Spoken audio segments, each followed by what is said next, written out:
Okay, so I'm going to set up the camera here. So the correct procedures involved in doing the Bpress. We've marked our pipes so we know the fittings are all the way in. Open our jaws. Slide the jaws on. We close the jaws up, making sure they're closed correctly. Now if they're closed correctly, you should be able to pivot it on the pipe there.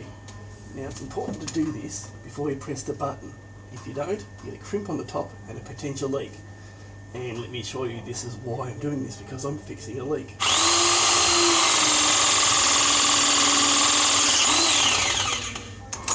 It's very simple.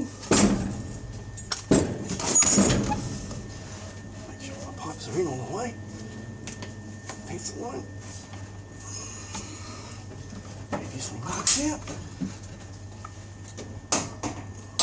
Clip it on.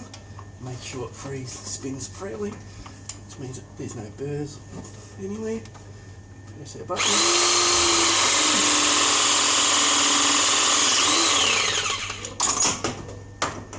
Same thing with the next one. Make sure the jaws are closed. Make sure it spins. They're aligned properly before we press our button. If we don't do that, we get a crimp and a potential leak.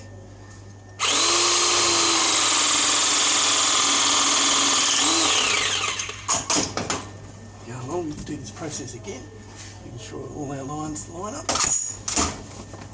Oh boy, this is heavy now. Okay.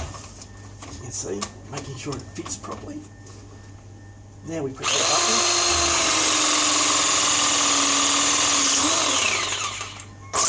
Open the jaws. Follow the procedure again. Make sure it's fitted on properly. Make sure our pipe's in all the way. Now we press our button. Okay.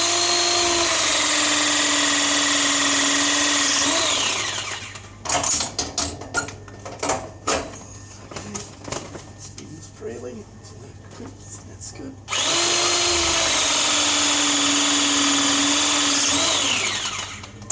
It's important to make sure it freely spins around the pipe, because if it doesn't, it means the jaws aren't closed fully and you'll get a crimp seam here where it lines up in a potential leak.